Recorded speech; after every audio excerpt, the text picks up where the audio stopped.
السلام علیکم اسٹوڈنٹس، میں ہوں آپ کی آن لائن ٹیچر اور ٹائم ہے ہماری اردو کلاس کا۔ آج کا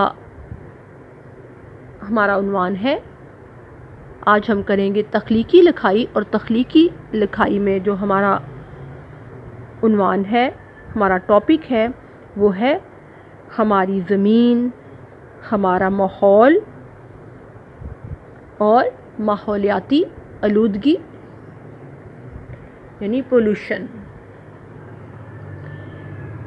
جی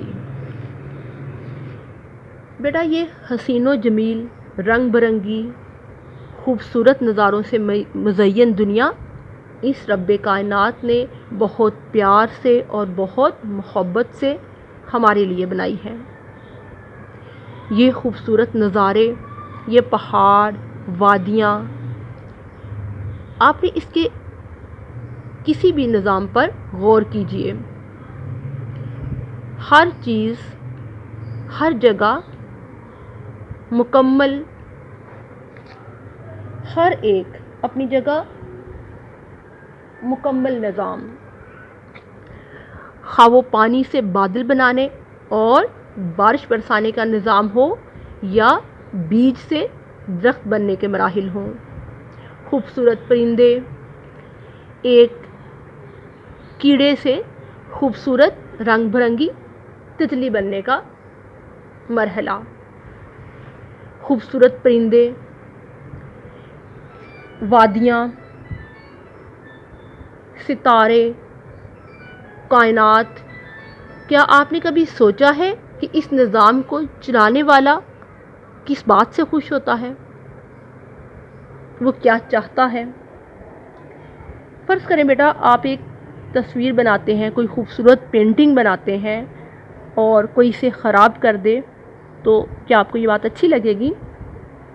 یقیناً نہیں۔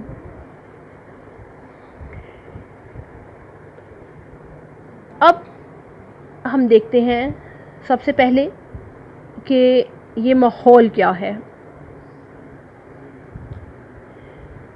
ہمارے ارد گرد کی وہ چیزیں جو براہ راست ہم پر اثر انداز ہوتی ہیں، جن کا براہ راست ہم پر ہمارا اس سے تعلق ہے، ہمارے ارد گرد کی تمام چیزیں ہمارا ماحول ہے۔ جی، یعنی ہمارے ارد گرد کی چیزیں ہمارا ماحول بناتی ہیں۔ اب دیکھتے ہیں، بات کرتے ہیں کہ اس ماحول کو خراب کرنے والے، آلودہ کرنے والے کون سے اسباب ہیں، وہ کیا اسباب ہیں جو ہماری زمین کو، ہمارے ماحول کو خراب کر رہے ہیں۔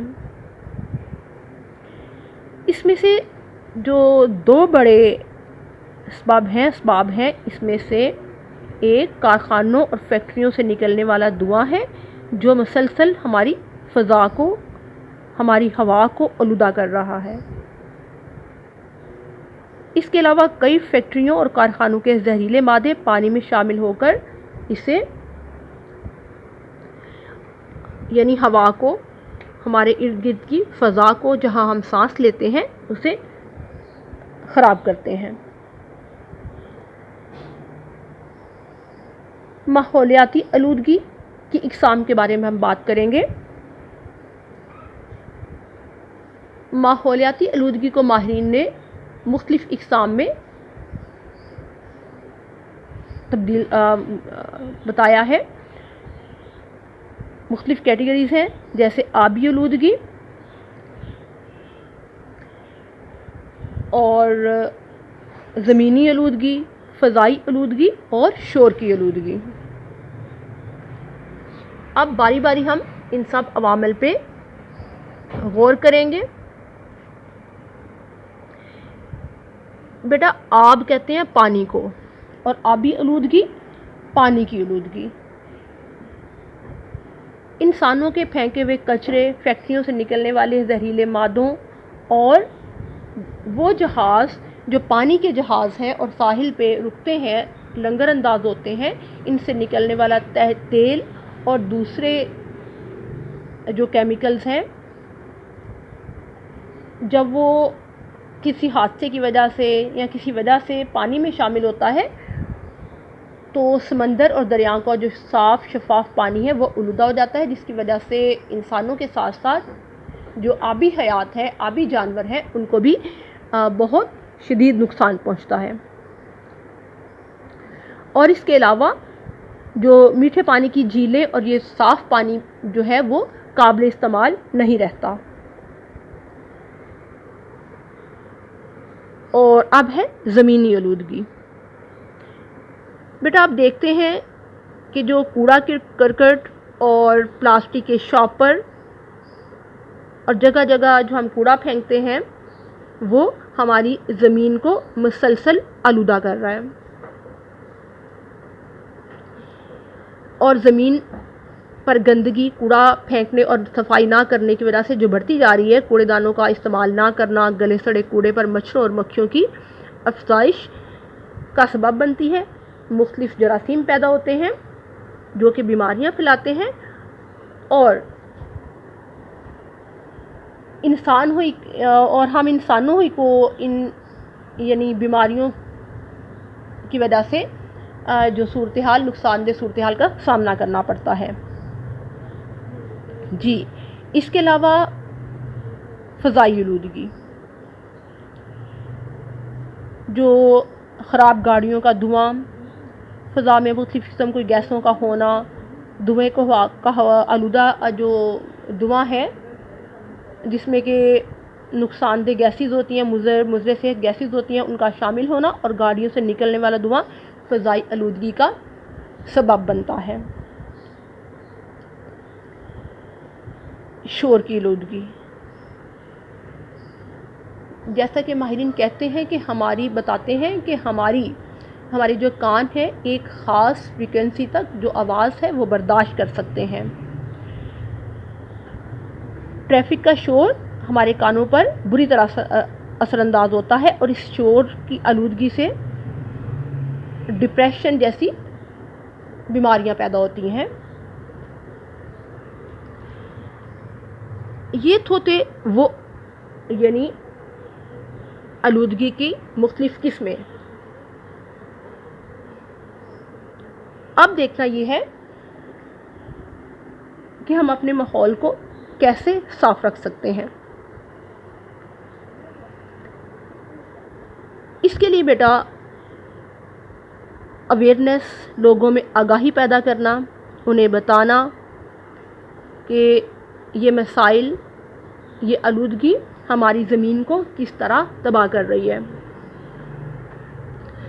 22 اپریل کو منایا جانے والا یوم ارتھ یعنی ارتھ ڈے دراصل تمام دنیا کی توجہ اس طرف دلاتا ہے کہ ہماری جو عادات اور حرکات آلودگی یعنی ماحول کو خراب کرنے کا سبب بن رہی ہیں انہیں روکا جائے، تاکہ ہماری یہ زمین ہمارے لیے اور ہماری آنے والی نسلوں کے لیے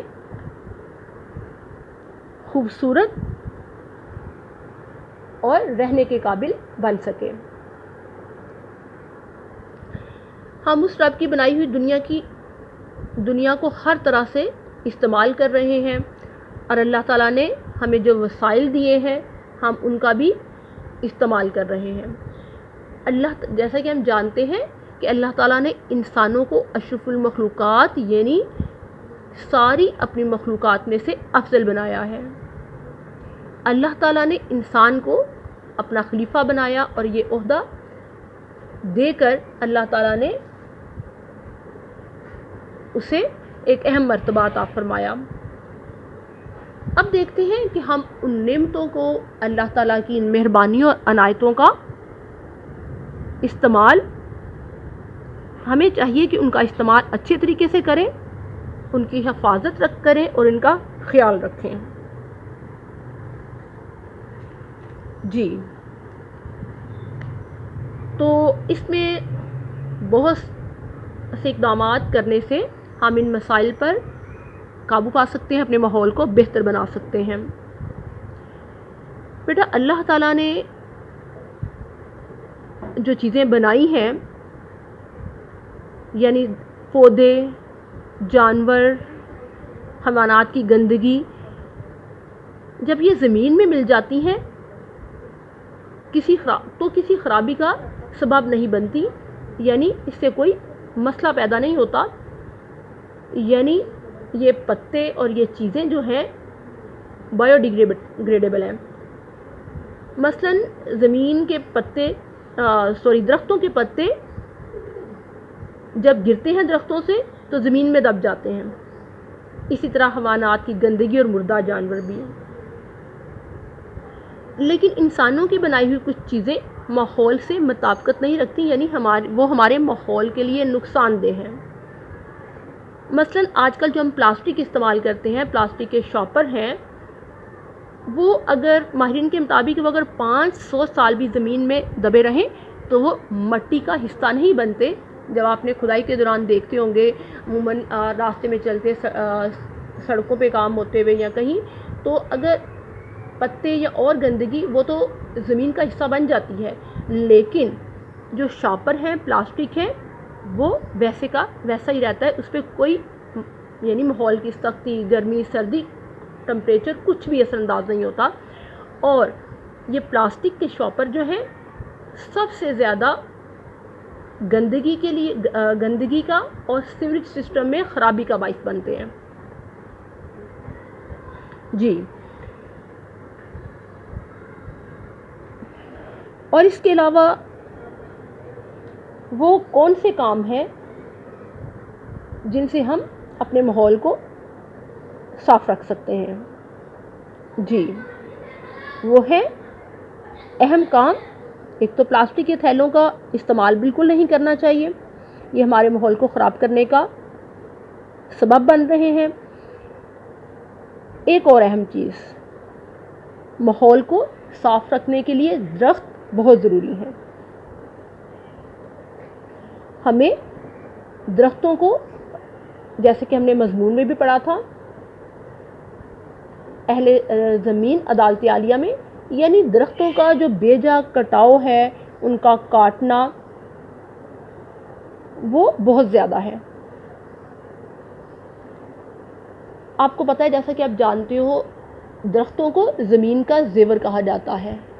یہ ہمارے ماحول دوست ہیں، ہماری آکسیجن کو یہ آکسیجن پیدا کرنے کا سبب بنتے ہیں، اور جو مضر صحت گیسز ہیں فضا میں جیسے کاربن ڈائی آکسائڈ وہ ابزارب کرتے ہیں، وہ اپنے اندر جذب کر لیتے ہیں اور آکسیجن پیدا کرتے ہیں۔ اور اسی وجہ سے درختوں کو زمین کے جو پھیپھڑے بھی کہا جاتا ہے، لنگز کہا جاتا ہے، جو کہ ہوا کو، ہماری فضا کو صاف کرتے ہیں، اور یہ ماحول کو صاف کرنے کا اہم ذریعہ ہے۔ درختوں کی وجہ سے فضا میں آکسیجن کی مقدار بڑھتی ہے جو ماحول دوست ہے، اس لیے زیادہ سے زیادہ درخت لگانے چاہیے۔ اس کے علاوہ کیا کر سکتے ہیں؟ جی شاباش، سوچئے۔ جو کوڑا کرکٹ ہے ہمیں گلیوں میں نہیں پھینکنا چاہیے، ندی نالوں میں نہیں پھینکنا چاہیے، ان کو ری سائیکل کرنے کا انتظام کرنا چاہیے اور کوڑے کو کوڑے دان میں ڈالنا چاہیے۔ یہ چھوٹے چھوٹے اقدام کرنے سے ہم اپنے ماحول کو بڑی حد تک صاف کر سکتے ہیں۔ جی، یعنی اس کے لیے کچھ ہم نے پہلے مسائل پہ بات کی اور اس کے نقصانات پہ۔ اب کہ ہم وہ اقدامات کون سے اقدامات تھے، یعنی پلاسٹک شاپر کا استعمال کم کرنا چاہیے، درختوں کا جو لگانے چاہیے، ان زیادہ سے زیادہ درخت اگانے چاہیے، یعنی ان کی کٹاؤ کا جو درختوں کے کٹاؤ کی ریشو زیادہ ہے بنسبت درخت اگانے کے، یعنی نئے درخت لگانے کی طرف قطعی یعنی بالکل توجہ نہیں دی جا رہی۔ اور اس کو ماحول کو صاف رکھنا یہ ہمارے لیے ہی بہتر ہے، اسی میں ہمارا ہی فائدہ ہے۔ ماحول کو گندگی سے پاک رکھنا صرف ہم انسانوں کے فائدے کے لیے ہی نہیں، اس سے نہ صرف ہم بیماریوں سے بچ سکتے ہیں بلکہ دوسری جو مخلوقات ہیں، پرندے ہیں، اب دیکھیں کہ جب سے ماحول آلودہ ہوا ہے، گاڑیوں کا شور، بڑھتی آبادی، دھواں، تو وہ خوبصورت نظارے، وہ پرندے، وہ ہمیں بہت کم نظر آتے ہیں۔ تو بیٹا دیکھیں کہ ماحول کو گندگی سے پاک رکھنا ہم انسانوں ہی کے فائدے کے لیے، تو ہم ایسا کیوں نہیں کر رہے؟ ہم اس میں غفلت کیوں برت رہے ہیں؟ اسی طرح بیٹا اگر ہر فرد اپنی ذمہ داری کو محسوس کرے تو ہم آلودگی کو ختم کر سکتے ہیں، اپنی خوبصورت زمین کو، اپنے گھر کو صاف رکھ کر اس کے مسائل کم کر سکتے ہیں، اور اس گھر کو ہم اسی طرح چھوٹے چھوٹے اقدامات کرنے سے جنت کا نمونہ بنا سکتے ہیں، کیونکہ یہ گھر، یہ زمین، یہی ہماری جنت ہے۔ یہ تھا بیٹا آج کا ہمارا ٹاپک، ہماری تخلیقی لکھائی، کریٹیو رائٹنگ، ماحولیاتی آلودگی، ہماری زمین، ہمارا ماحول۔ تو اس پہ آپ چھوٹا سا ان پوائنٹس کے ساتھ خوبصورت سا مضمون تحریر کیجئے۔ جی تو اب دیں اجازت، دعاؤں میں یاد رکھیے گا۔ اللہ حافظ۔